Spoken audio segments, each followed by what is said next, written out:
stiff arms of crap out of Drake Kirkpatrick right there. Going down again. Left cue. Glenn Williams. Fighting through contact, fighting through offensive line, being a double team, multiple moves stacked into one, just a play of pure domination. This is actual film. This is actual football talk. It's a football show. We're supposed to talk football, not storylines.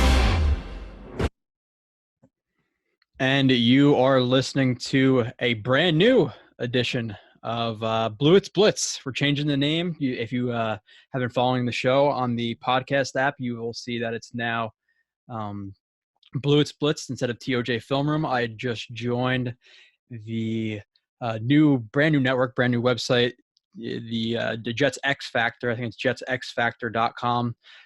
Some of the articles on there, you'll be able to view a good amount of them. Some of them you have to pay for a subscription. I just did a film review of, which I usually write down what I'm going to say here, but I'm kind of freestyling this because there's so much going on right now. But usually you can see all of my Twitter, reviews, and you can see all the 50, 40, 60 plays, whatever it may be that I do. But now I'm releasing about a third of them. A third of those plays will be available in Twitter Moments for the full reviews, and including which includes the strengths and weaknesses list that you guys know I do. You have to go to jetsxfactor.com. You could view the articles there where it has all of the plays I'm about to speak about with a little blurb below it explaining it. It's $5.99 a month, or it is I think it's $50 a year for the subscription. You get all of my work. You get all of my YouTube videos. If you are watching on YouTube, I think about halfway through it, or maybe a little bit more than halfway through it, it's going to kind of like black out the screen where you'll be able to hear me talk, but you're not going to be able to watch the videos that I am watching. So if you want to continue to watch the entire show, like I said, subscription. If you want to read all of the work I do, like I said, some of it will be on Twitter. You have to pay for the subscription. The podcast will be completely free if you are listening on the podcast app.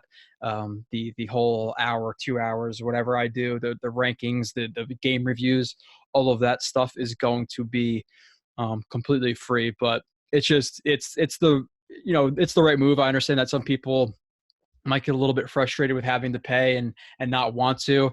I think $6 a month is a cup of coffee or two. It supports the work, as you guys know. I've spoken about it many times. It takes an incredible amount of work to do the things I do, and with that subscription, you're not just getting my work. You're also getting Michael Nania's, all his numbers, all the deep dives that he does into numbers. You're getting Robbie Sabo, the owner of this site.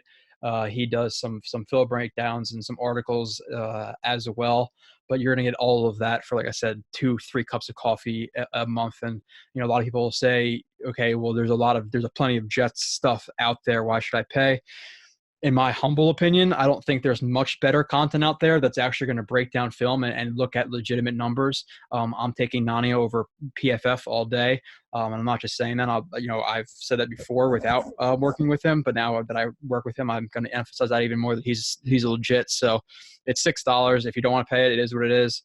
I'll still be in contact with you guys and talking to you guys on Twitter or whatever it may be. But like I said, podcast is free. About half the YouTube show is free. So if you want to get a good glimpse of it, the first hour or so, like I said, the screen blacks out. That's fine. And the articles, like I said, they're pretty much cut off from the beginning, the articles. So that just is what it is. So a lot of interesting things going on right now. Obviously, with the Jets, they started off free agency slow, and I don't want to get into all the talking points and all the stories and things like that. Let me put this on the screen. You guys know how I do this. It's always kind of in shambles, the show, how I started. I'll just put the first play of McGovern on the screen right here, which I think for most of it, sometimes I pause it and go through the plays. Sometimes I don't. Sometimes I'll just look at it, watch it with you guys as you see it, I see it, and then I'll discuss it. But usually if I pause it and I can go to my article and say, okay, this is what I saw, and then I could play it over or play it, and I kind of already know what I'm seeing, so it goes a little bit more smoothly. But I don't really care. We'll see what I feel like doing in the next hour or 2 hours. And by the way, Jericho Cotchery jersey. I said the last time I did TOJ Film Room, I'm going to start wearing jerseys when I do the show. I think the last time I did Ferguson, so I couldn't use an offensive lineman, which would have fit well because of all the offensive linemen the Jets are signing. But I figured the site just did the ranking of the receivers, the top 15 receivers in Jets history, and Cotchery was in there. Probably my favorite Jet ever.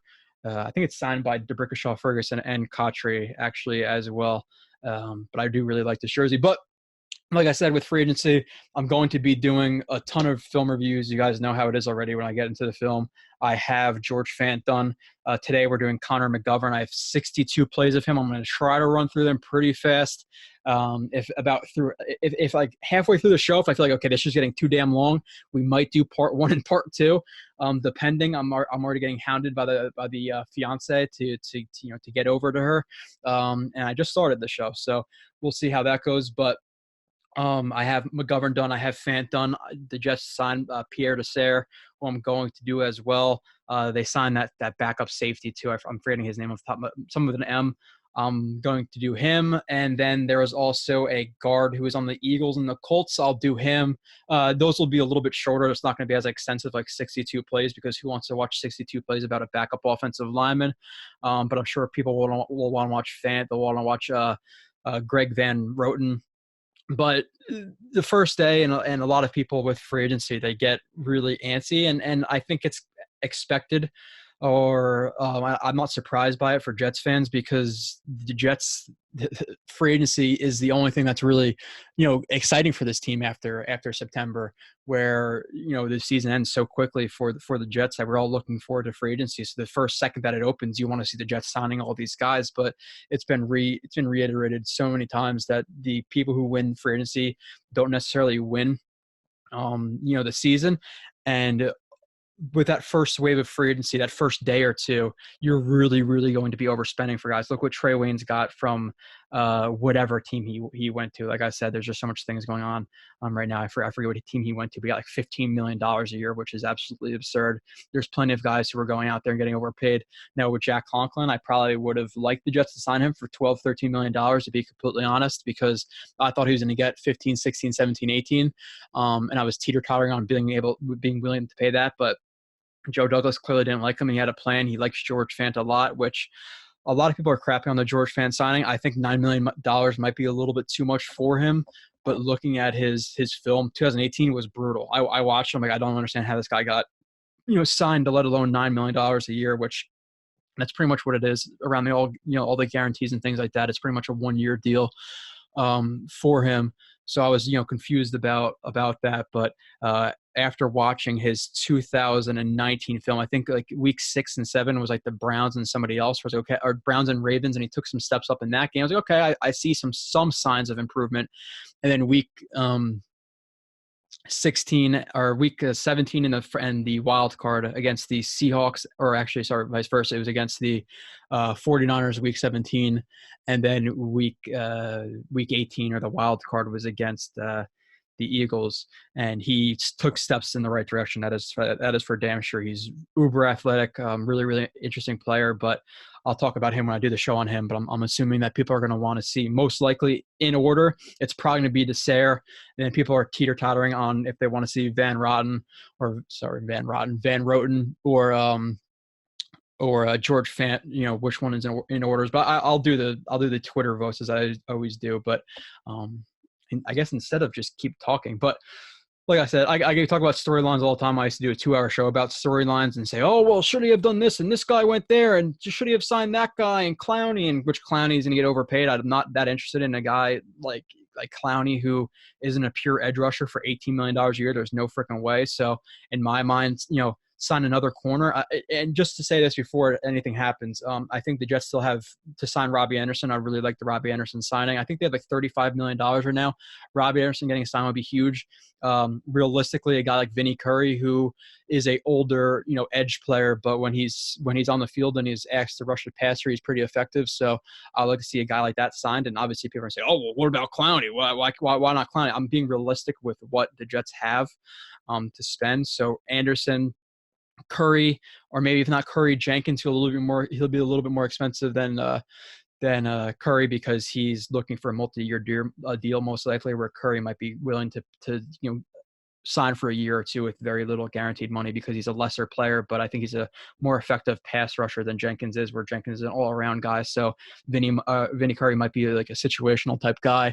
And then with those guys, I think another corner spot is really or the second corner spot is really in dire need as well. Looking at the draft and Joe Douglas and everybody's saying, like I said, storylines that the Jets are now going to draft a wide receiver. Listen, I like Fant more than probably the other people do who haven't watched this film, and I think Adoga has skills to be, a potential starting tackle in the future.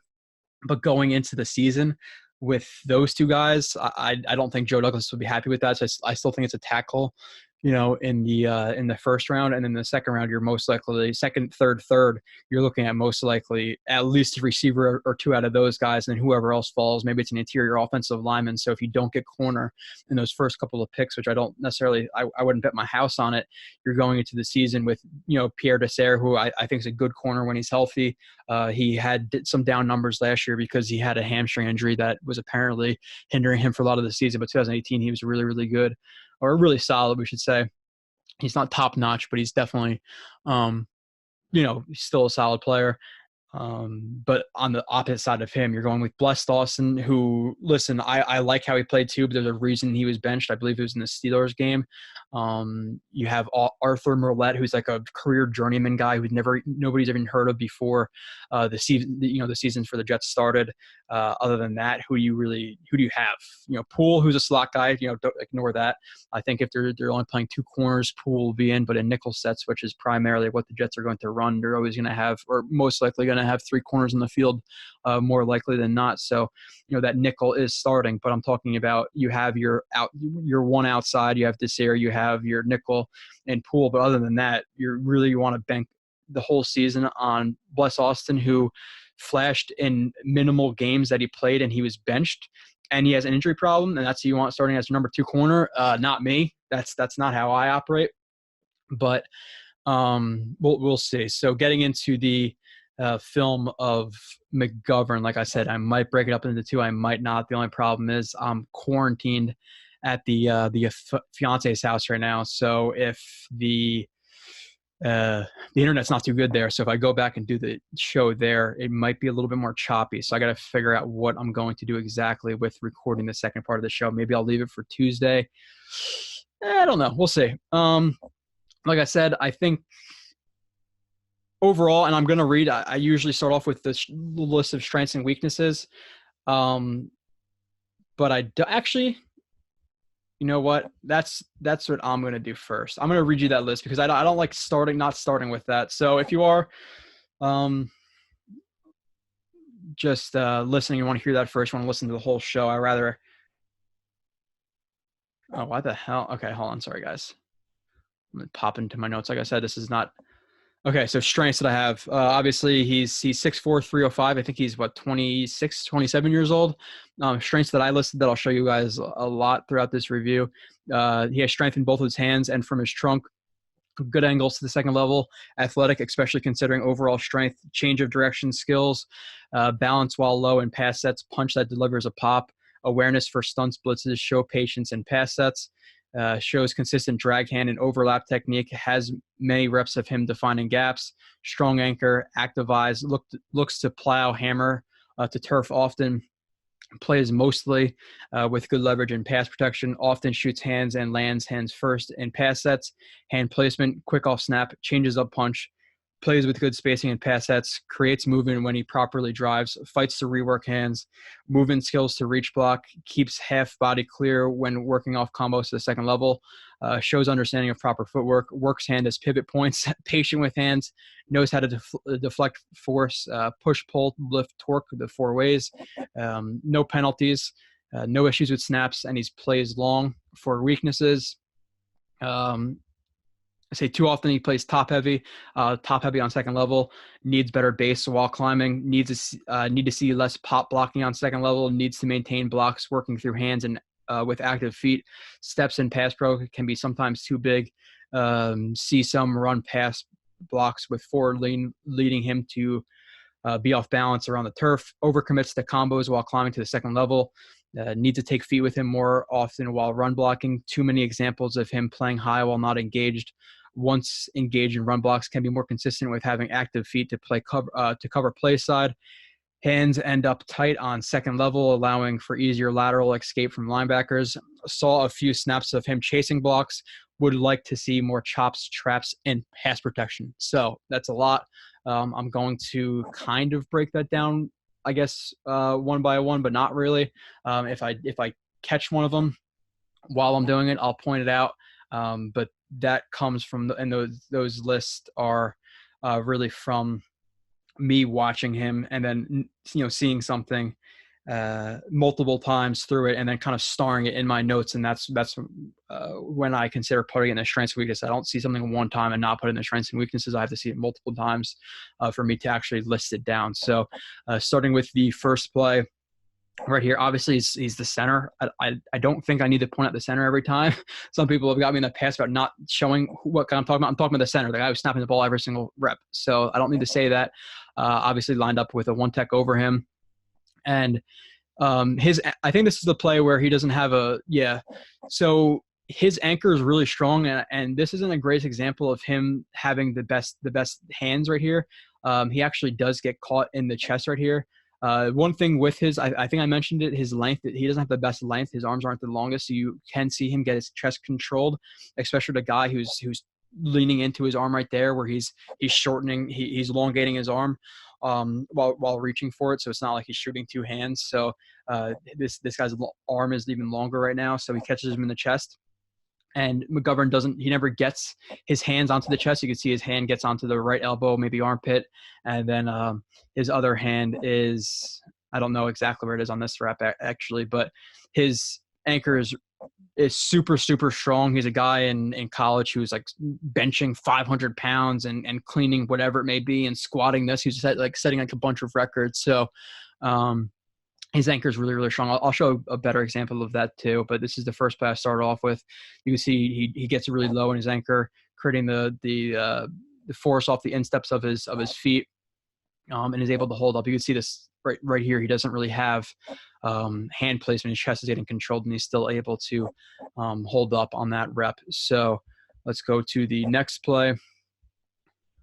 Oops, stop share. Okay, next play.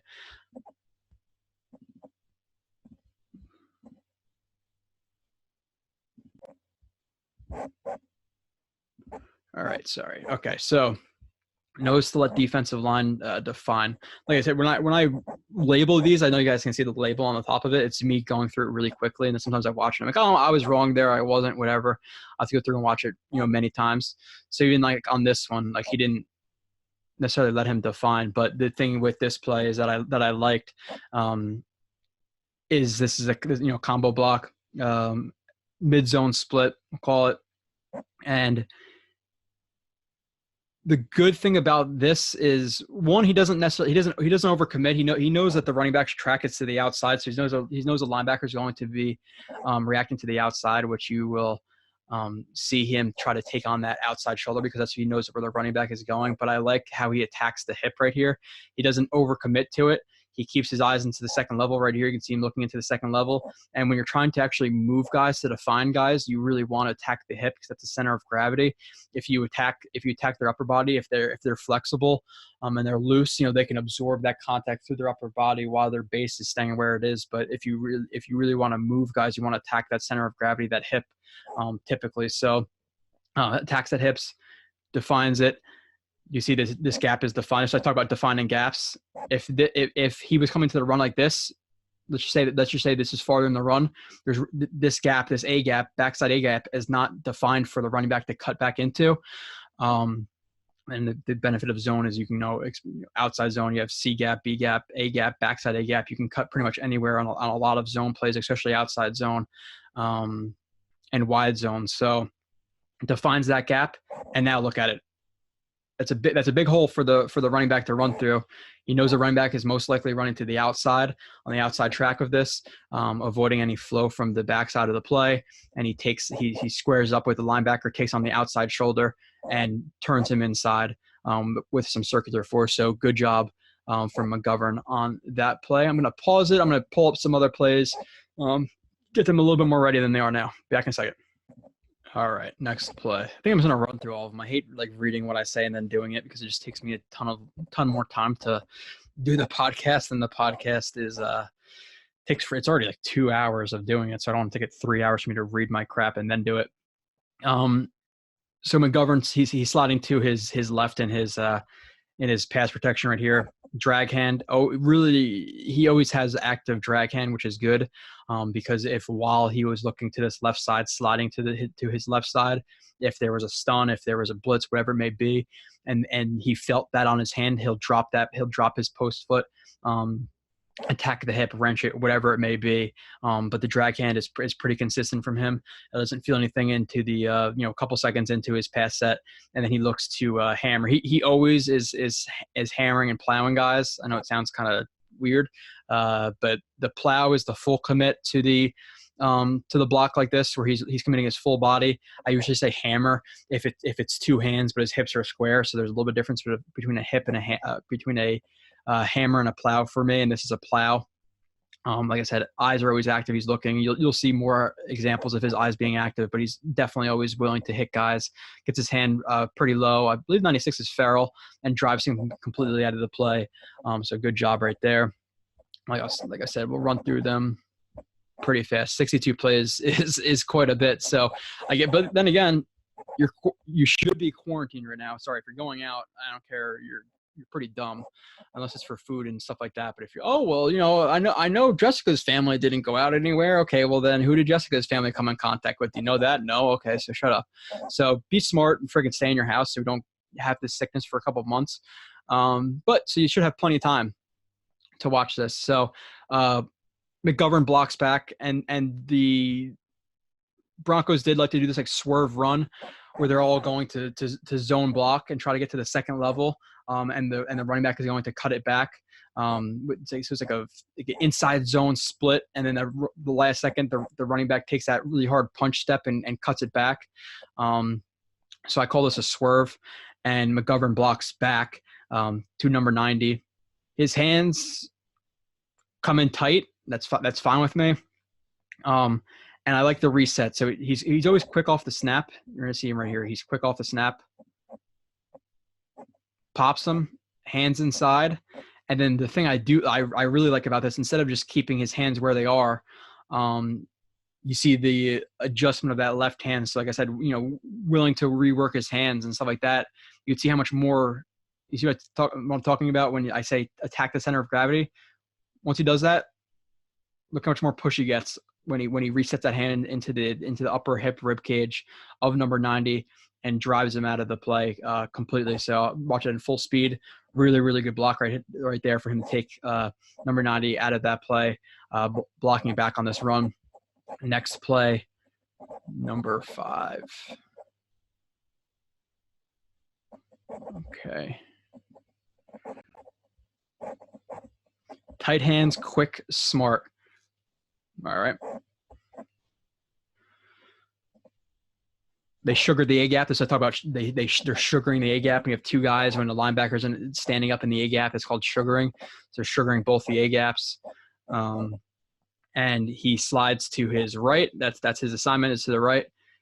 Quick pop of the hand. You see, he definitely likes to shoot the inside hand to whoever's outside of him, whether it be to his left or to his right. So he's moving to his right, it's his left hand. If he's moving to his left, it's his right hand. Did I say it at the same time? The same thing, whatever. So quick to shoot his hand from a pretty good base right here, pretty wide. Looks relatively low. Pops them, and what they're trying to do right now is they're running an interior stunt right here. And number 55, you see how he's wrapping up his head right here, and he's trying to torque McGovern out of this gap and wrap up McGovern. McGovern is smart enough to know that's most likely what's happening, and it's why he's trying to drag his head like that. Or even by pre-snap alignment, he knew this might be a stunt from film review, whatever it might have been, but he knew it was coming. I said it lands his hand inside, left hand under the armpit, which is fine. Armpits are really good places to attack. The center of the chest, outside pec, armpits, hips. There's different things for different plays, but good job attacking the armpit. Knows that the number 73 is most likely coming on as the looper of that stunt. And you're going to see him really, really quickly drop the post foot right here, drops it and explodes into that guy, gets his left hand most likely into the chest, right hand into the hip, pushes him completely out of play. So I'll play this in full speed. You can see some of this is when I talk about the short area explosion that he has. You're going to see how quickly this happens. that movement right there, especially for a guy who's as powerful as he is, it's really, really good. Like the short area quickness that he shows and his ability to flip his hips, drop his post, and get on blocks with stunts and blitzes and things like that. So good job by him there. Play number 6. Quick hands power. Yeah, okay. So he's blocking back. He's blocking back on this play. I'm not gonna say every single time what run it is. I just want to get, I'm doing individual. If you want to look at, like, I think for most of the plays I put up on the article are going to be, okay, this is this run. Sometimes it is, sometimes it's not. But I'm doing individual player. I'm watching the individual player. If I'm watching the offense, I'm talking about the run and things like that.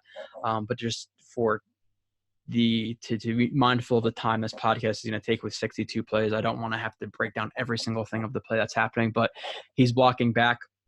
Again on this rep, you see him off the snap. He's widening that left foot to gain the ability to anchor down if he was to get bull rushed here, or to get basically popped right off of the line of scrimmage or off of the snap. So widens, and also helps too when you're widening like that to get the ball through your legs. You want to hit your thighs. So takes that step towards more like almost all kind of like zone stepping right here, but quickly does hands inside. I said, especially for centers too, it's harder to not lean and get your hands up because you have to snap that ball. So that snapping of that ball gives that guy that extra second to get into you. So he leans into him, hands inside, circular force. He's torquing him out right there. Power from the hips and from the core to turn a guy out like that. Turns him out and drives him right to the ground. So another, really, really good run play from him. Like I said, quick off the snap, explosion, the power in his lower body, power in his hips right here to drive that guy to the ground. Next play. Short area burst is another example, like I said, of him dropping the post before. This is going to be another example of his short area quickness. And he's super aware too. Right here, you know that he's blocking the most immediate threat right here. So he's helping the left guard out by kind of just standing in place, kind of like just rooting his feet down right here pretty much. Throws his left hand into the chest of number 90, the one tech. So he does that, which is already assisting because now that number 90 is going to have to fight him off, and just that hand, now you have to fight off his force against him too. But McGovern's really aware on this play, and I like the awareness that he shows because, yes, he's helping out 90, or he's helping out the left guard on 90, but you could see how the right guard sets that he's let me pause this. The right guard is setting like he knows he has help in the inside. He would never just do that if he didn't have help in the inside unless he's just absolutely awful. But he knows he has help from McGovern inside. So McGovern helps 90, but he's a super patient player, and he trusts his ability, because if he didn't trust his ability, he would slide it immediately. And then maybe number 66 couldn't catch him in the, number 90 in the chest, whatever it may be. And then he penetrates the A gap. But McGovern's a smart enough player to know that he can get there, helps out the left guard. And then as soon as he sees number 73 penetrating that A gap, drops his shoulder, quickly gets into him, and drives again, hand on the hip, nice and low, hits him right, with his shoulder, loads up into it, and is driving him completely out of this play. So really, really good job by him. Like I said, awareness, smarts, pre-snap recognition right there, hand placement, power from the core, power from his legs. Let's see. Awesome run block. Yeah, his run game is inconsistent. I would say he's about average in the run game, but I think he has a chance to be above average because of his natural ability that he has. But they're running this. They're running a pitch to the outside. I'm not the best with like pitches and what you want to call like crack tosses and things like that. We're just gonna call it a pitch, and you have the left guard who there's some misdirection here. How Flacco takes the snap, it looks like he's going to hand off to his right side, and also with the guard pulling to the right side, they want the flow of the defense to either get held up or react to the opposite side that they're going to. But McGovern has to cover all the way to the number 72 right here, whatever he is. He's a 3 tech. So he has to cover the play side from him on this snap, which is really, really hard. It's a hard thing to do. Covering a guy who's a 1 tech is not necessarily the easiest if the one tech is penetrating through that A gap. But to cover a 3 tech, that takes a lot of athleticism, quickness off the snap, and he's going to. I couldn't see his left foot. It looks like he bucket steps, but yeah, if not, he opens his. I don't want to say definitely if it's a bucket step or not, which I'll show an example of later. He opens his hips up quickly, and the good thing about this is he works laterally. He doesn't work towards him, because if you work towards him, then you're going to be inside leverage, and you want to be outside leverage on this pitch play. So he works laterally, maybe even loses ground to gain ground. Like I say often, that's something you have to be aware of in some different pass sets, or not in pass sets, usually in run sets, that you're going to have to lose that gain that ground. So he's not attacking him immediately. So he's trying to work and cross his face before he initiates the block or engages in the block. So works laterally, takes on the outside shoulder of number 73. You're going to see him rip through right here. You see that rip right there? So he's going to rip through and work his hips past him. So really good job working laterally, taking on the outside shoulder, and then dipping around right here. You see he's dipping around to get in front of him. Gets in front of him, and has that inside pillar right here where he has the inside arm into the chest, and he's creating a lot of that pressure off of the instep of the outside foot. So he's even keeping himself free, but to potentially take a guy who's scraping over the top right here too. So he blocked that guy. Not only did he block him, he got outside leverage on him, and he has an inside pillar on him. That's a really, really, really good run block. There's not much better than you're going to see from in the run blocking game, in my opinion, on that one. So that's top notch. Like I said, he's just a little bit inconsistent as I read the strengths and weaknesses. You could see that he's not the most consistent player in the run game. But next play, hammer and hand check. So he has the 1 tech. Again, takes the snap, and it's similar to the one we saw before. And it looks like so in my opinion, what this is these 2 guys, the left tackle and left guard, are man blocking, whereas these guys are sliding in a gap protection, as I like to say, because slide protection and gap protection is different. They're not the same thing. So you could say he's shuffling in a gap protection. So they all have gap protection to the right. These guys are man blocking, man block, and you have McGovern, who's going to help out again his left guard.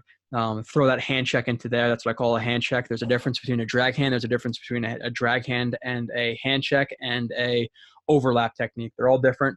The hand checks when he's throwing into the actual guy right here to stop his force, to slow him down, whatever it may be.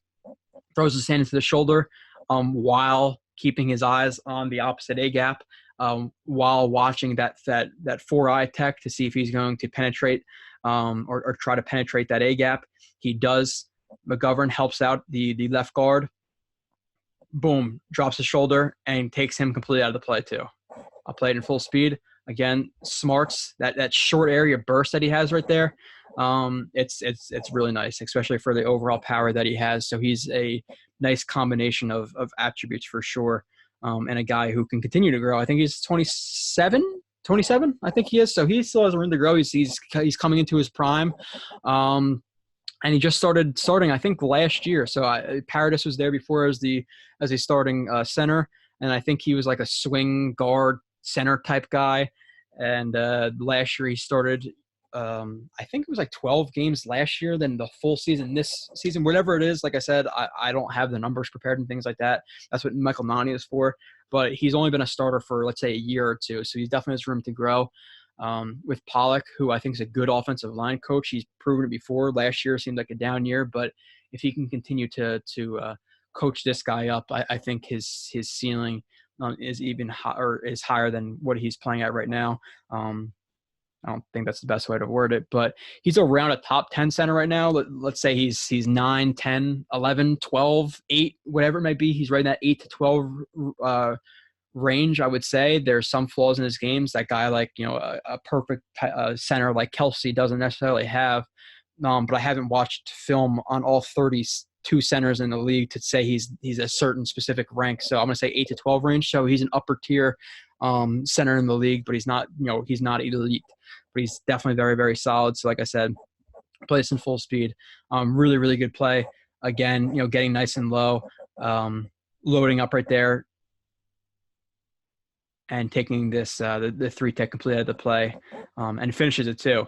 Well, for the most part, actually, you probably should stick with this a little bit more. But Flacco, who, by the way, people who want to sign Flacco, I watched a lot of his snaps this year, and he did not look very good. That is for damn sure. So next play, McGovern can come into second level top heavy. All right. So you see, but you're seeing top heaviness when a guy, when he gets shed, if he's falling to his face. That's an example of top heavy. As he's going right to the second level right here.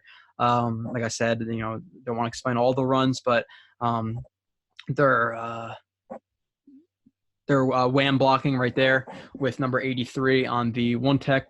Again, there's a difference between wham blocks, trap blocks. Trap blocks with other offensive linemen. Wham blocks are with fullbacks, tight ends, H-backs, whatever it may be.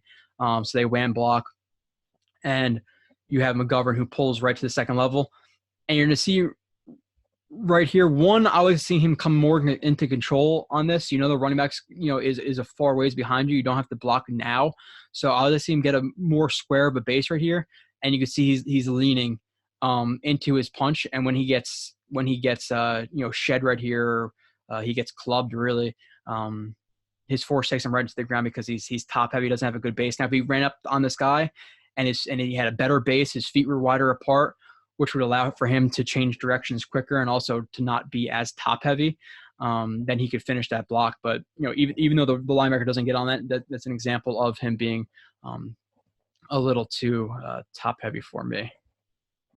All right. And next play, which I thought I was just talking about while recording, but I was not. So let's see, chop a long arm. All right. So he's shuffling to his right in his gap protection. Right here, and he uses the overlap. This is the overlap technique where he's putting his hand on this right guard to tell the right guard he's there. The right guard doesn't necessarily know what's happening in the the opposite A gap. So this is kind of just literally a hang on or not hang on, hey buddy, I'm here. That's pretty much what that is. It's I'm here. If you need to assist on your outside to your right shoulder, assist. And you can see as soon as his hand goes right there, the right guard's eyes turn. So that's such a little thing that matters. There's guys who don't know to do overlap techniques or who panic during the midst of a play. They're not going to do this. Now maybe, let's say if 94, I think that's Floyd who just signed with the Rams, if I'm not mistaken. Now, yeah, he gets blocked here, but let's say he was to beat the right tackle in the B gap. You have the right guard here. Now, if he didn't overlap, now maybe this right guard commits too much to this stand up 4-eye tech, and now he gets beat. This right tackle gets beat in the B gap, and it's a sack. So like little things like that matter. This is what I'm recording this play. That matters to me. So really good job by him there with the overlap technique. He does get caught in the chest by 96 is Hicks, right? Gets caught. And now you can see some of like his length. Like he doesn't have the longest length. You see his right arm reaching for anywhere, his armpit, his hip, whatever it may be. He's not able to. So I like that he reaches. He's not able to get it. And he's proactive with his anchor. You don't always want to walk back into your anchor because you want to set your anchor now. If you're walking back into it, you're not really going to be able to create the leverage and the force off of the insteps, where if you hop back into it and then you create it, you're going to be underneath the bull rush to be able to lift it. Where if you're walking back into it, the guys are just going to kind of keep walking you back into the quarterback, whereas if you hop, you're getting the instep the pressure from the insteps from both feet instead of just one at a time, where they're going to continue to walk you back. You can walk back in some instances, depending, but you don't want to do that all the time. So he hops back as he gets that long arm bull rush, chops with the left, and then hands set, which he's leaning a little bit here. That's okay because the defensive lineman is off balance, so hand lands right into the right there, and he would have shut him down if he continued to rush. So good job by McGovern there. Top heavy, so it's another example of him being a little bit top heavy, most likely in the second level of the run game. All right, no, it's not in the second level of the run game. See, I'm wrong. I'm an idiot. Kidding. So here, there's a little bit too much lean. Here, if you want to fire off the ball, I want to see a better, better him be playing more linear, through his base, up through his back. I basically want to see him playing upright. You can hop towards this guy, be more upright. You see the waist bend right here. So I don't want to see the waist bend. Because now you're really off balance, especially when he catches you in the chest like that. You're super off balance when you're bending from the waist, and you're also not generating power. The best way to generate power is to be linear, and to be your back straight up, and have a good wide base with your power off of your insteps, and shoot from that trunk right there, instead of leaning over into the block like this. You're not balanced. You're just not. So a little bit too much forward lean from him right here. He gets caught in the chest, and you can see even after that he's leaning into him with not really a great base. So you could see him be top heavy, and he gets stacked right here. Obviously the number 95 hops back, he extends, and he pulls him right through. So it's like you call it a push pull. That's what I call it. There's a difference between a push pull and a bull jerk to me. I call this a push pull. Pulls him, and then he gets in on the tackle. So like I said, I'd like to see him fire out of his stance a little bit more upright. Not too upright, but more upright, nice arch in your back, hands on guard and ready, and fire into him. But you don't want to see the lean right here. So he gets shed right there. On that snap. Play 13. Bucket, lose to gain. All right, so this is gonna be a bucket step. Yeah, that's step where this is the bucket step. So when it's splitting when it's like the bucket step, the proper one's gonna split your legs, and you're gonna see it land like right here. It's splitting your legs, and it's raising up in the air. That's what I call like bucket step, like stepping in the bucket, like how quarterback when he throws it. Sam Darnold has that issue where he steps to the bucket where he throws it, or when he throws it too often, which kind of we'll talk about Sam Darnold a different day. But bucket step for offensive linemen is a good thing, depending on the situation. Bucket step right here, and that is to open his hips. You don't want to just take like a near step, or if he was tighter, an on step, and then try to work laterally, because your hips are locked forward now. The bucket step, what that's doing is you're stepping backwards, and it's allowing you to explode off of that foot, where as if it just now, if his foot just opened and stepped back, almost like a drop step, and he drove off of it, his base is too wide for him to create a lot of force off of that foot. So the bucket step allows you to both open your hips and cover ground quickly. So bucket steps works laterally before working into him, which is important. Gets his hand on his chest and drives him with like another inside pillar. Now he trips here, but that is what it is. That's not necessarily his fault. So good job with the bucket step, landing his hand into the chest, and then he's going to create a lot of power off of the instep of his outside foot right there. And Lindsley gets a good chunk of yards on that play. So a good job by McGovern with the bucket step, etc. Play 14.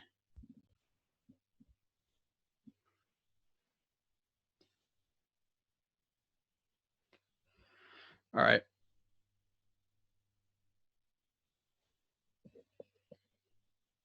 So he is combo blocking with the right guard to the backside linebacker on this play, called a Charlie if you want. That's what I call it.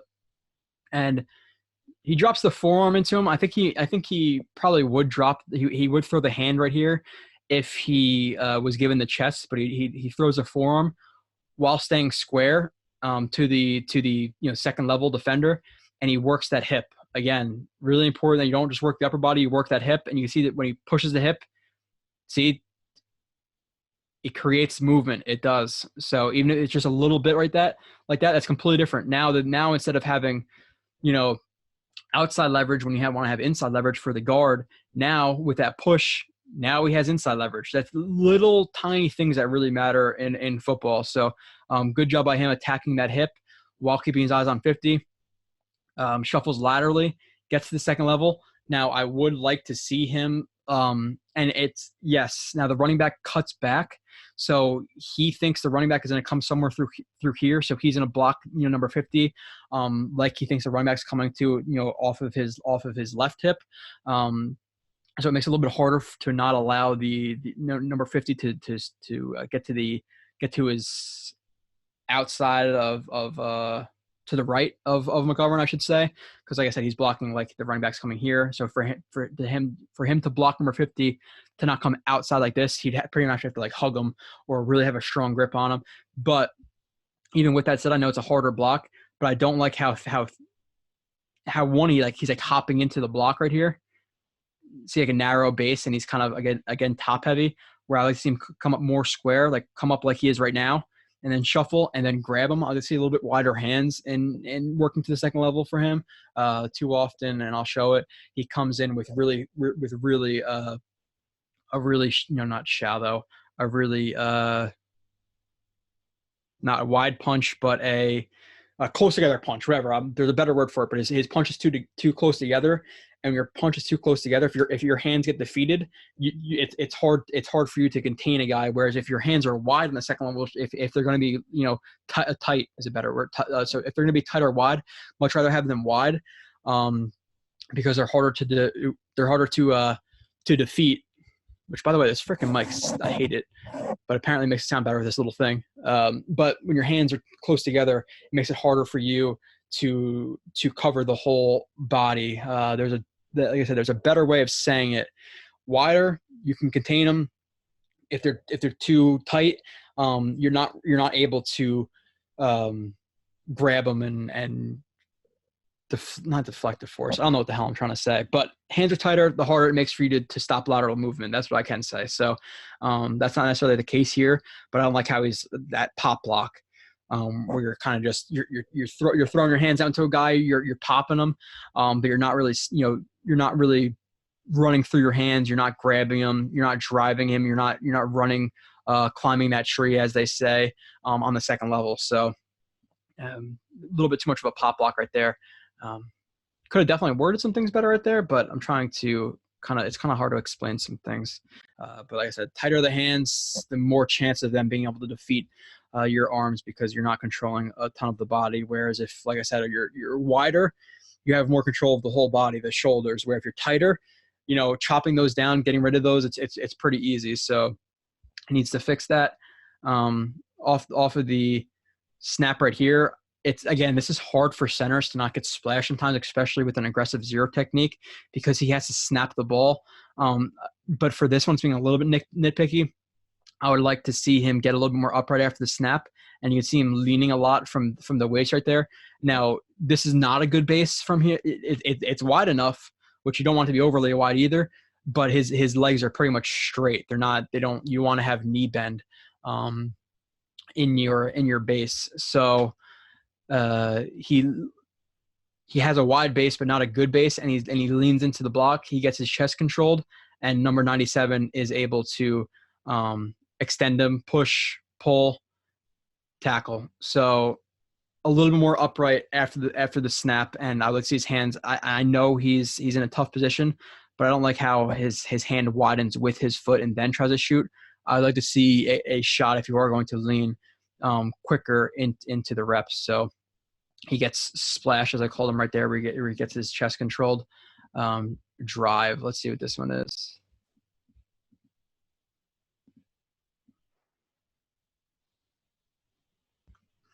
All right, so this is like a tight zone split, where the aiming points, the A gap, the B gap. You could see the running back is immediately reading the interior. I don't know if he's reading right now the guy in the B gap or the A gap, but it's a tight zone You can tell his track is supposed to be right up the middle. Tight belly zone are kind of hard to differentiate sometimes. Usually if the track is more towards where the A gap was, I'll call it a tight zone. Belly zone is basically like a cutback run, where the aiming point is the backside A gap, where you're going to cut through the play side, the backside B, the backside C. But so there's not a ton of difference between tight and belly. It's just the aiming point of the running back, whether it be the play side or the backside for me, and how I learn. So comes off the snap here, and that left arm, now it's not necessarily in the best position. You might want to be to the outside pec, but you're not really going to be able to get it to the outside pec while not having your hand flat. Like, so if you're reaching across the chest, your hand can't reach across the chest and be flat where it's going to generate force, where as if you're straight on with the guy, you want to aim more to the outside pec, or if you have your, if you're covering more. But he's able to, that's more of like a half moon, where it's more of like a containment punch. So he's containing the guy, not really trying to drive him right here. But what is driving him is his hand, most likely into the armpit or on the rib cage, and you can see just the drive right here. So he throws out that contained punch and just drives him. So it defines the gap. Now, does it get filled? Because of other reasons. I'm not analyzing the entire offensive line. Number 72 should have climbed better, not hopped outside when he knows that the running back was most likely going to cut it back. So this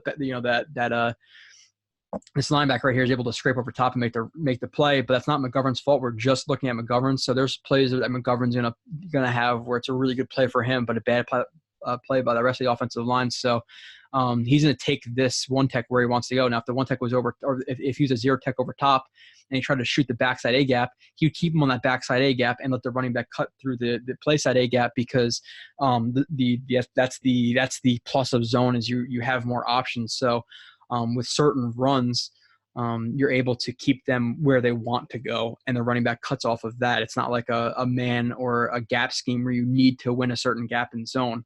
Now, if this was an outside zone or a wide zone, this tight end would want to reach the edge, which is a really bad example. But there's certain times you want to win a certain gap. Like if they were running an inside zone or mid zone, he would probably bucket step right here or scooch technique him because he really wants to win the outside. But when the aiming point is closer to you, you have more flexibility.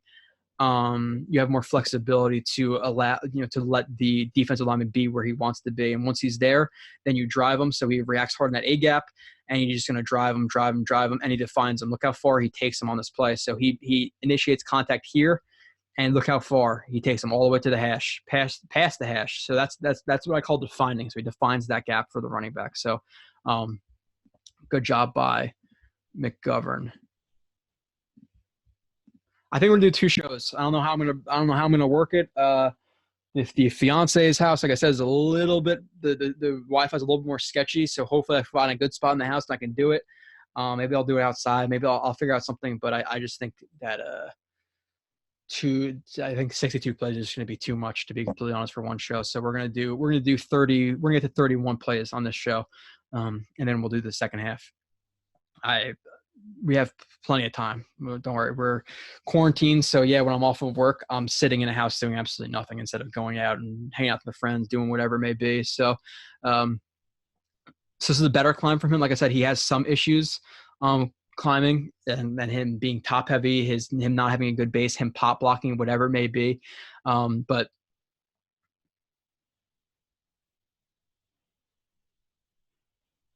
so right here, he uses he uses a gallop, and the gallop is the first step towards him, and then the first step is towards, and that second step right there generates the power. So this step is going to be towards him. This step is going to hop and create power. It's both to create power and it's to cover distances.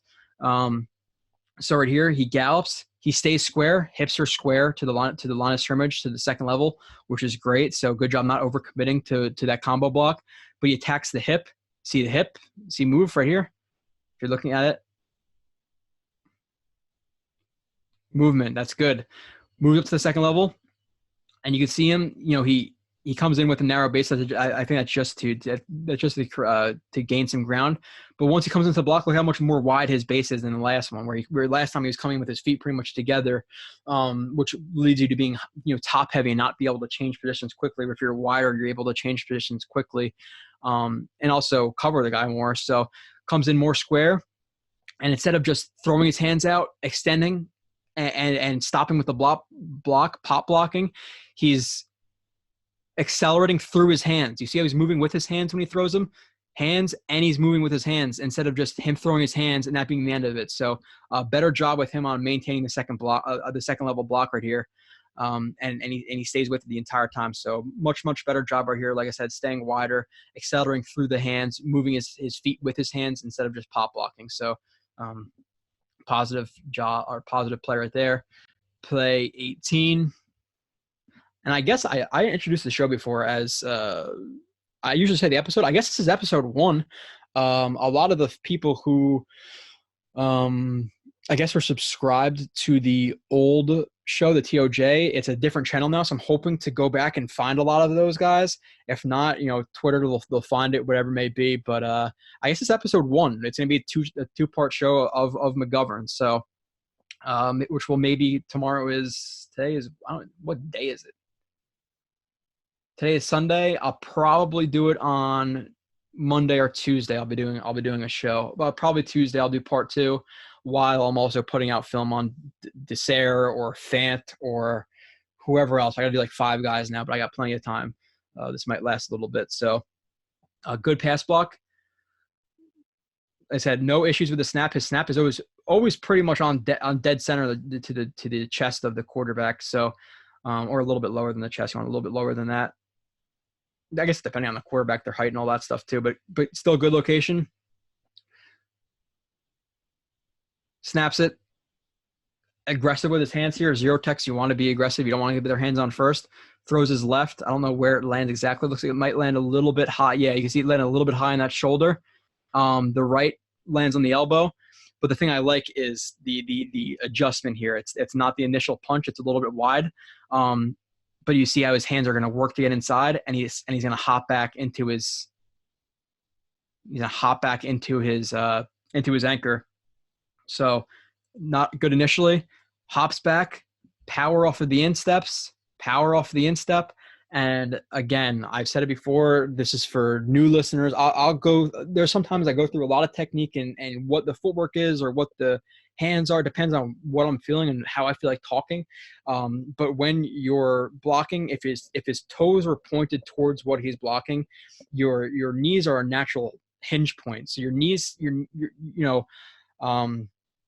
the natural hinge point is easier to attack than your insteps, where your knees would almost have to break for you to break that hinge point to be ridiculously strong. It's like, think about it. Like, I know and I've said this before, but like I said, new listeners, when you were kids, and I know everybody did, or 99% of people did it, when you're playing that game, you line up 2 feet together, and the first person to lock their feet out, you're pretty much screwed. You're never going to push against them.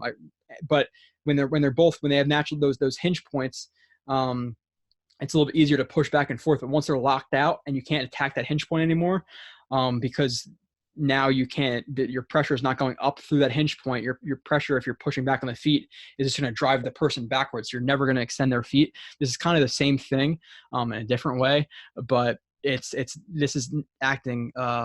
It's kind of limiting the hinge point of the knee, if that makes sense. I hope it does. But he hops back into it, power off the insteps, has his right arm inside. His left arm is still working to get inside. He resets it right here and gets inside.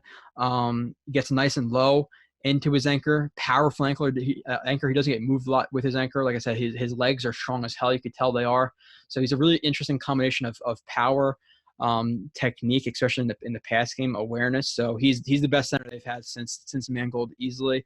That's not saying a ton. We've had Spencer Long, Harrison, who is now a decent depth guy. Listen, if Van Roten or Lewis is sucking for a game, to put Harrison in is not the worst depth piece for sure. So it's but I don't know why I just said that. But you have Harrison, you had Wesley Johnson, you had Spencer Long, who is surprising, and I can admit when I'm wrong. His film looked better than he played in 2000. He played the Jets in 2017 or 2018, but the year before that, the Redskins, he actually looked decent. I thought he was an average-ish center, and he came in and just sucked. So with this block, this is where I talk about his feet stalling a little bit. So this is what I would call like a belly zone. So I'm gonna call this a belly zone. The aiming point is the backside A gap. They're all moving in zone, but this is the aiming point. So now you can cut through the backside A, or really I guess the front side A, the backside A, the backside B, whatever it may be. So this is a belly zone. So he's going to block. He's going to block to the two technique, and I want to just drive him. And there's a couple things here with both of his feet. Now I'm noticing. Like I said, the top description is very generic stuff that I just put down when I'm first watching it, and then I break it down further when I go into it, both on the show here and on Twitter. So he gets good hand placement. I'm good with his hand placement, but his feet gets his stall right here, and then he also doesn't maintain, or he doesn't cover up the field. So I would like to see his feet be more active here and cover. Also with that, yes, it's hard to work against an extended hand like that. So with more activity in his feet that I like to see, I also like to see him defeat that arm. And it goes to at the end, but it's too late for him. So the two tech is able to get his arm into him and extend him. Chop that arm, get rid of that arm a little bit faster. So he tries to lift the elbow up right there. But if his feet were more active and shuffling to get in front of him, now lifting that elbow, he could probably, whether it be like a chop upwards, a swipe, whatever it may be, reset into the hip, into the rib cage with his right hand, and keep the two technique where he is. But his feet aren't active enough where he's able to cross his face and get on the tackle right there and shut him down at the one. So more activity in the feet, more active hands in defeating that elbow. Which is not necessarily easy, but I'm nitpicking, but that's kind of, I guess, what I'm supposed to do. So slide left. This you're going to hear me call it Gilligan. When a guy's on an island like this, when the whole line slides away from another guy, they call him a Gilligan. He's in a man block on the one guy, which is the 5 tech right here. So I call this guy the Gilligan. As they slide in their gap protection, they're not taking any specific guys right here. They're sliding this way and taking whatever comes to them. I'll show you an example of an actual slide where it's man protection. So he's sliding to his left. Again, just throws out that drag hand right there, which is it turns into a hand check. It's a drag hand that turns into a hand check. It looks like he makes some contact regardless. Throwing the hand out's good. It helps the right guard, if he was to try to penetrate. It helps to have his, McGovern's force helping him stand up that rusher, or even distracts the rusher at times too, where now he's worrying about, 3 hands instead of 2. So good job, throwing out that drag hand as he's moving to his left. He keeps his eyes the entire time on the 4 tech. The 4 tech crosses the face of 66, who this is just a bad block. This is not because he's expecting he is expecting McGovern to slide with him, but this is not the reason he gets beat. He just has piss poor hand. Like, what is this punch? Terrible play by 66. I don't know who that is, but it's bad. He gets beat across his face, and McGovern is right there. Lands his hand inside of the chest. Really good job landing his hand inside of the chest right there. You don't necessarily want to just try to lay a shot because you want to be able to maintain the block. So good job by him landing his hand into the chest, covering. He doesn't just pop him laterally and then maybe he can push up field. He gets in front of him. So he works to get in front of him, and then boom, right into his bridge. So the difference between like anchor and a bridge. Once you're in an anchor, you're not trying to hop back, and you're like this, where your power's off your insteps, your back is arched, your hands are inside. That's what I call the bridge. Like I said, there's a difference between a bridge and anchor. So he hops back into his anchor, and that turns into a bridge. Like I said, with the hands inside, extends them, and he shuts down the rush right there. So good job by McGovern. Ooh, thank God I saw my laptop was dying. Hold on, give me a second here, people. All right, so that would have sucked if my laptop shut off in the middle of the show. Okay, so Next play.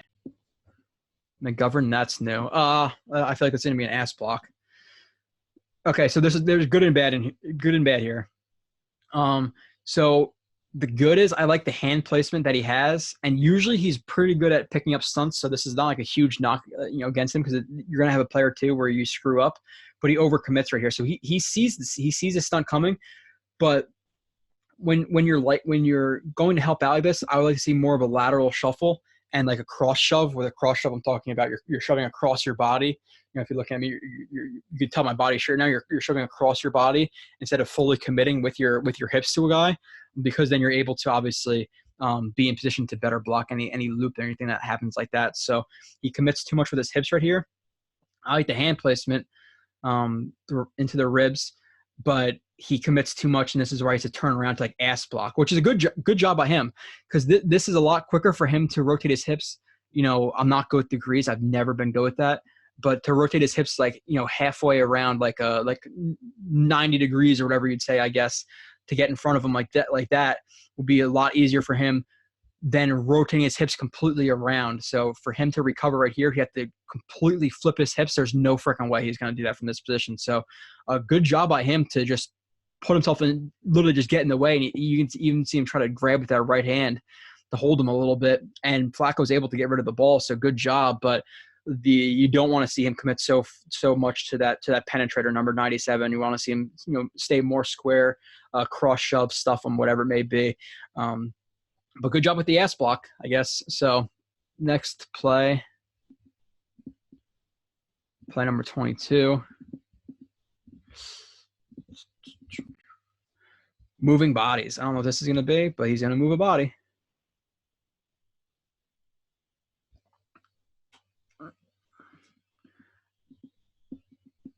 So this is like another. So the aiming point is, I would call this more of a tight. Let's just say we're going to say this is a tight zone split.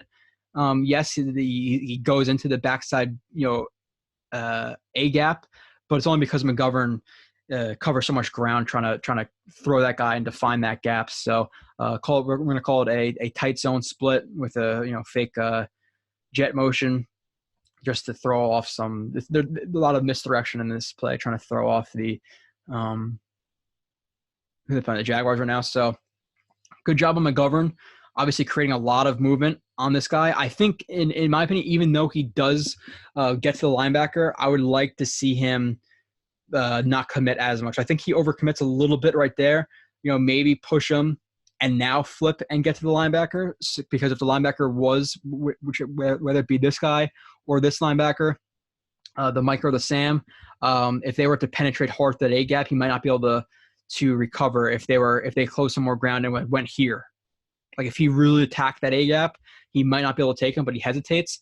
So you have, and obviously he does cut back, but regardless, you have to look at it for what the play might have been. So he overcommits a little bit, but he does move the guy. Looks at the linebacker, and then he gets his hands on him here, and he throws him to the turf. Now he definitely did trip somewhere in here, because that's a weird way to fall like that.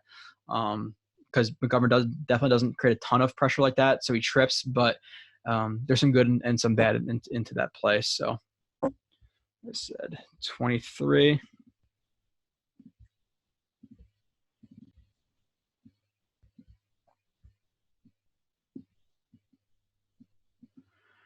Blitz pickup. Okay, yeah, this is another smart play. So the way I have to sit with this is weird. Okay, so another blitz pickup, and the line is separating because you have the running back fill into that A gap, so he's blocking inside out, so he's going to fill into that A gap. Now, this is a really it's a small but smart play. So McGovern shuffles to his right. Hand check right there. His hips stay, his hips aren't square as he throws it, but he makes sure to get his hips square.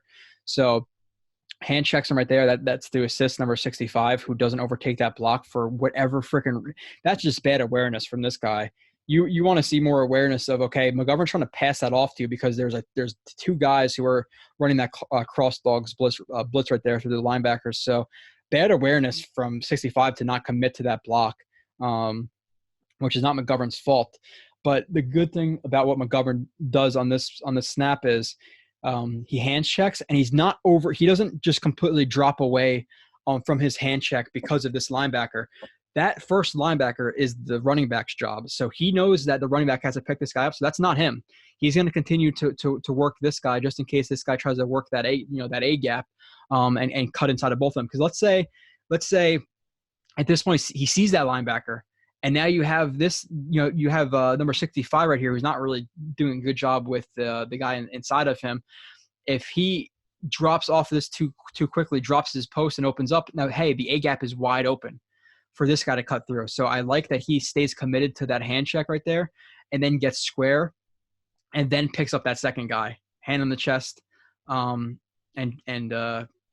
looks like a hand on the chest and hand on the hip. Doesn't really matter at that point, but a good job by McGovern staying committed to that hand check and understanding the running back's responsibility on that play. Bad job by 65 over there overall. I don't know who the left guard and right guard was. I don't know if they're overall good players. If I was to really break down more of their film, when I'm watching McGovern, I'm watching McGovern. So, but with that, I can also say that a lot of their plays are not very impressive to me. The left guard and the right guard. I've already showed a couple bad ones of them. I know one of them's young. Is one of them Risner?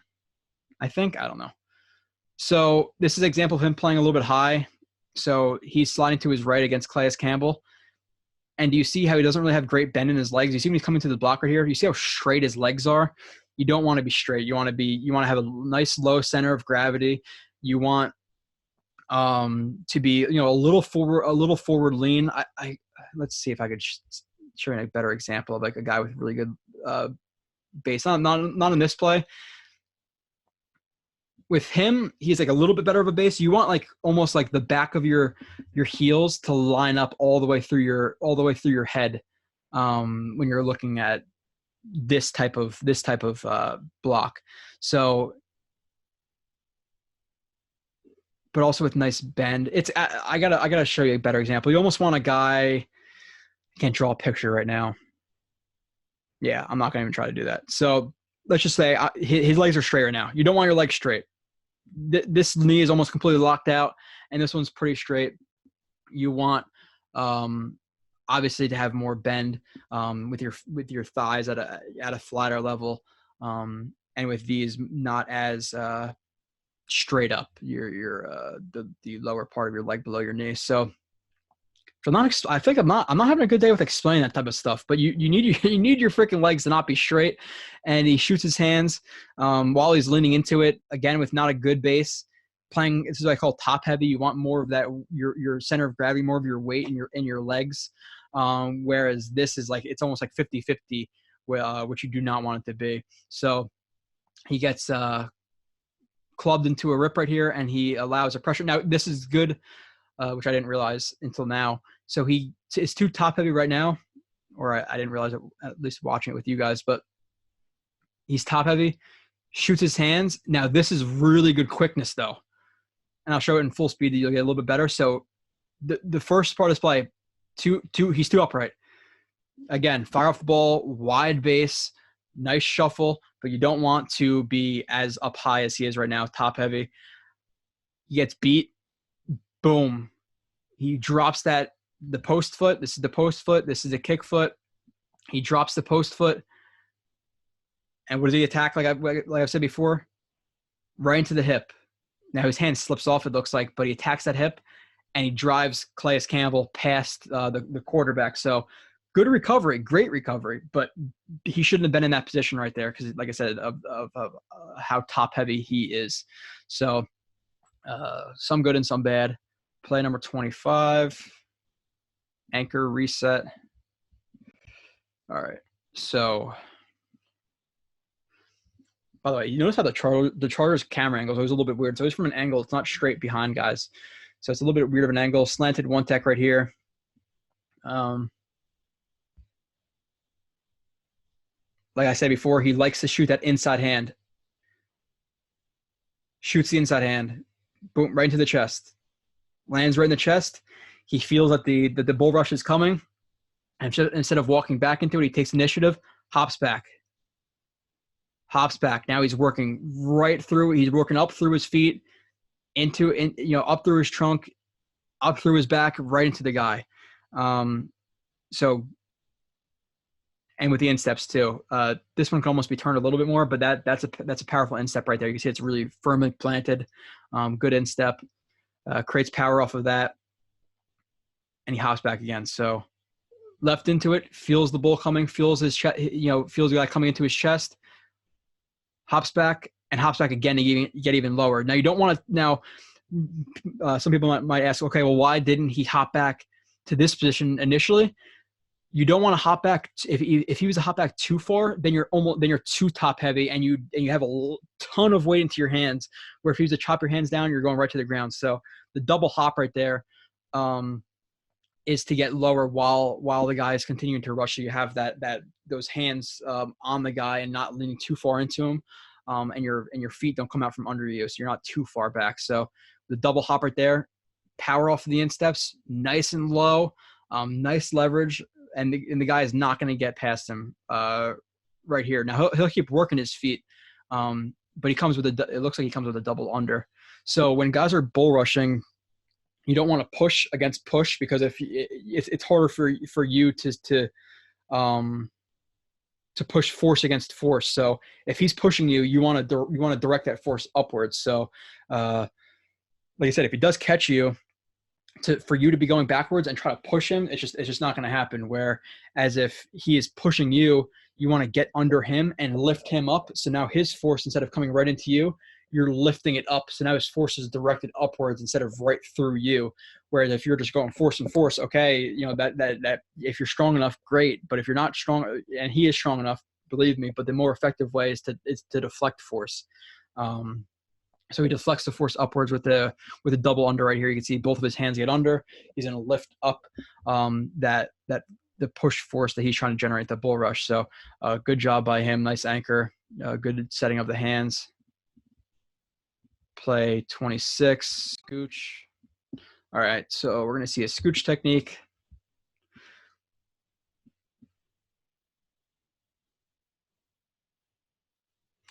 Yeah, got to watch those feet almost crossing, but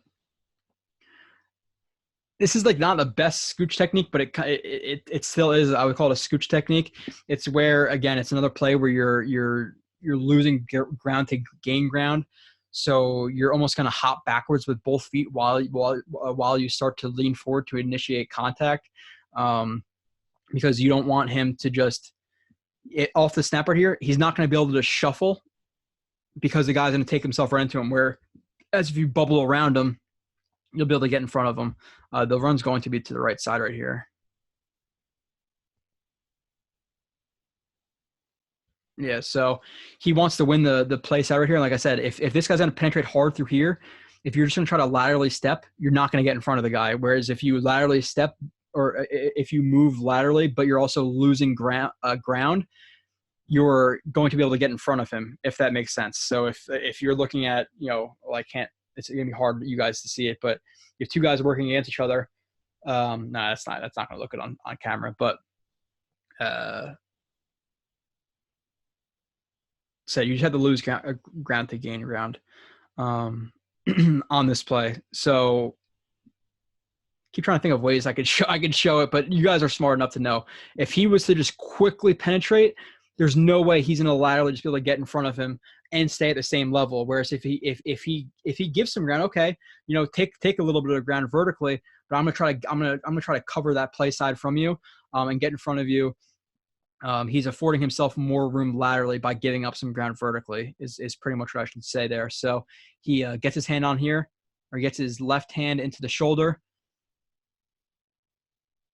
I don't know where the right hand is right now. It's hard to see in this little scrum, but scooch technique, even though it's not the best, I don't want to see this foot just drop right here. I want to see his foot gain ground horizontally, but lose ground vertically, while this foot also does the same thing. It's in a hop backwards. And you don't want to see it cross like that. And that's because of this first foot doesn't really gain any ground. So I would see that foot gain more ground, because in this position, if you're caught, you are not on balance. But if you were to hop, you have a better, or if he was a scooch properly, the better base. So if this foot was to go here, and then this foot was coming to meet it, you have a better base if you were to get caught than as if this foot doesn't gain much ground, which he could be gaining ground right now, this is not a good position to be in. So he has to watch the technique a little bit with the scooch, but he is able to get his left hand on and then win that play side and drive him. I can't tell where his hands are, but it looks like he's pretty much just hugging him and just driving his shoulder into him, which is not perfect, but guess what? It gets the job done, and he drives him, a good amount. Look, he's on the hash, outside of the hash, and even more outside of the hash. So good job by him. Sorry, today I feel like I said, a little bit of an odd job with explaining some things, especially like leverage and doing it without me actually sitting down to structure a sentence or two on the fly when I'm watching it with you guys. It makes it a little bit more hard to explain it exactly. I'll keep showing you, and you'll start to get it. Again, weird camera angle, don't love it. Movement, let's see what this is. Yeah, okay. So again, you have another tight zone split, belly zone split, whatever you want to call it, and he's going to define. He's not worried about the backside on this play. He's worried about the front side. He has to trust number 66. Now, maybe depending on the coach, he could have helped him a little bit more, cross shove, whatever it might have been. But he's going to take on the 3 tech right here. Again, more like a gallop right there. I'll call that a gallop again. This foot's gonna open up.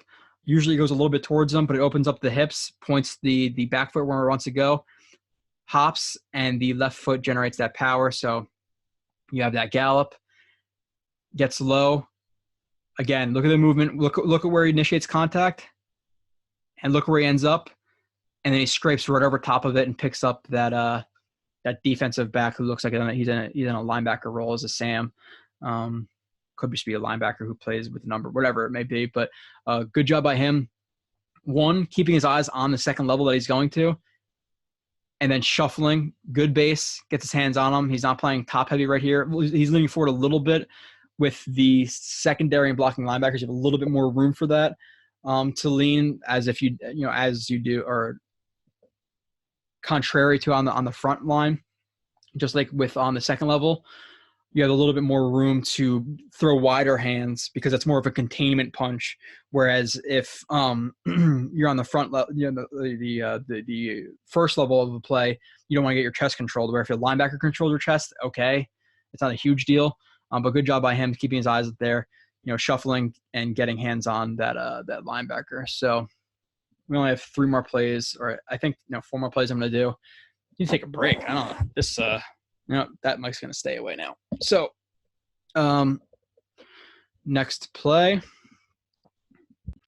Say a little bit I haven't done a show. I did a show I think a month ago, and then before that I did a show in like 3 months. So I'm rusty right now, fellas. And ladies, maybe. But so I need to get more used to explaining this film on film. So they are running a 1-back power right here, and he combo blocks. This guy's gonna down block. He was most likely gonna try to kick him out, and as he kicks him out, and the gap is gonna be the B gap, but he reacts hard downhill. So now it's gonna be the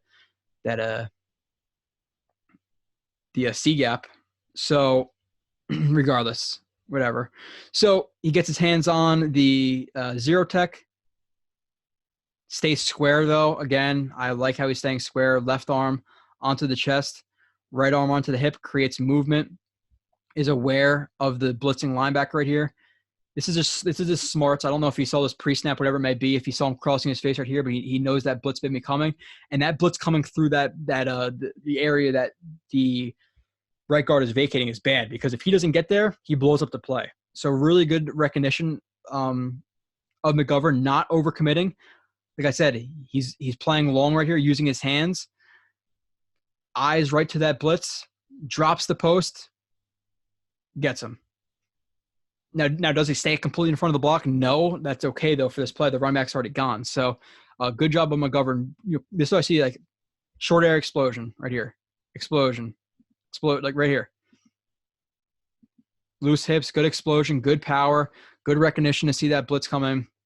There's a lot of good with that play for me personally watching it. So, the next play, better run block. All right. All right, yeah. So this is when we get to see him really rolling his hips up and through. So this is what people talk about, rolling your hips. Comes off of the ball.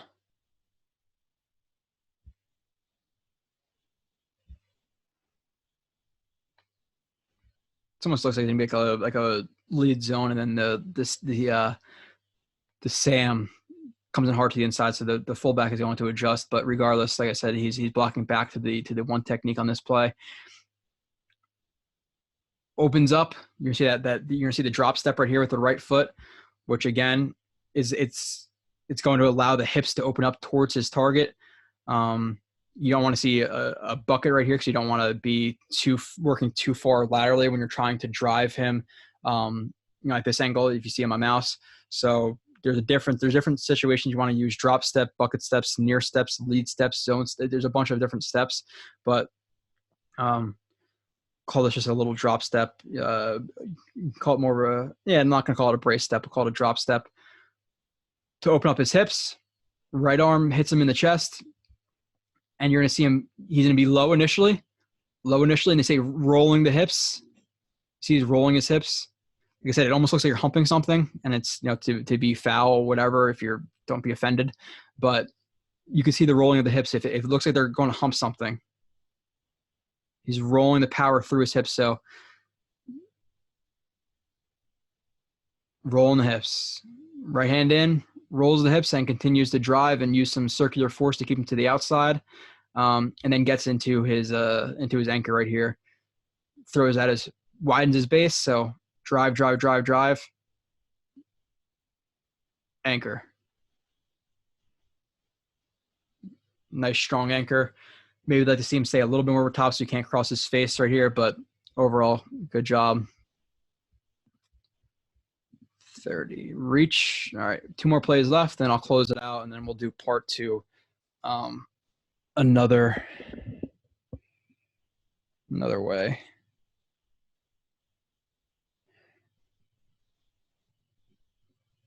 All right, so you're gonna see another bucket step right here. So his foot is about here, and then the bucket step, like I said, it's almost gonna split your base and come backwards. Again, it's to both explode off of that quicker and to open your hips up. So bucket step works laterally, gets the left hand in. Again, it's a really good block. So he gets his left hand inside, right hand on the elbow, and he uses it as a pivot point. So when I talk about it as a pivot point, like you're using it, that's a really hard thing to explain, a pivot point. I'm not even – look it up. Maybe if I have more time one day where I'm only doing a couple plays, I'll do it. But left hand in and works his hips around, and you use that hand as a pivot point, which is really you just generating your power through that hand and working around that hand. So the hand is controlling him as you're working around it. Pivot point. So bucket, left hand in, right hand on the elbow, works his hips around, boom, and he opens up that run. So again, this is not an easy block to make. Reaching a guy who's a one tech who initially is just trying to jump right into you is not an easy thing. Now, maybe if he was to cut more, if he was to work harder to the A gap, or if he was to take like a lateral step and penetrate, it'd be a little bit harder. But still, it's not necessarily an easy thing to do. So bucket step, left foot in, like I said, and it works as a pivot point. And you can see also, once he starts to drive him into the play, you're going to see him start to use that the instep. You see it right here. So he gets it inside. He gets to the play side, and now watch what he starts doing with the outside foot. He's going to create pressure off that instep. See what I'm saying? The instep is harder to work against than the natural. Forgetting words now, but I've said it before. Okay, apparently I recorded this play twice, so I'll play it in full speed real quick for you guys, and then do one more play, and I'll close out. So, good job. Second, or the last play. Say second to last play. Combo to second. All right.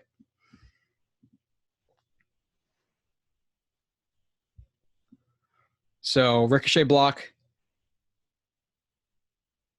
Take a drop step, throw your shoulder, That's a ricochet. So when you're throwing that back foot almost like a brace and you're leaning right into him to get shoulder to shoulder, you see a lot of ricochet blocks in like crowler techniques. And this is a crowler technique where you're going shoulder to shoulder with a guy instead of playing long like a lever technique, where you're really going to stay more square and use your hands with like cross shoves, things of that nature. So this is a ricochet for him to get into the crowler. So drops his left foot, shoulder into him, and they get shoulder to shoulder. This is when I refer to it too, just to explain it, because like I said, this is the last play. I have a little bit more time. This is when I talk about the high leg. So the high leg has the high leg, and what he's going to do is initiate contact, and the postman is going to get underneath him, and he's gonna get underneath him to take over the block. So he's gonna initiate contact, pop him, and then he's gonna kind of like scoop in and take over the block. So he's the post, he's the high leg, he has the higher leg. And then there's also there's also times where they get foot to foot, shoulder to shoulder, which is a better example of a crowler technique, which is this isn't really a crowler then, if I think about it, if based on my terminology. This is more of just a ricochet, him being the high leg, and then working to the second level. Whereas if they are both to take near step, and both work foot to foot, shoulder to shoulder with each other, both get their inside arm, in this case, their inside arm together with him and just keep driving him. That's more of a crowler technique, where this is he's just being the high leg, but to generate some power and pop into him, he's using that ricochet technique. So ricochet keeps his outside half clear. You want to keep your outside half clear. You don't want to overcommit to the block and have your full body into the block, because you're not going to be able to get off of the block on the second level. So keeps half of his body clean.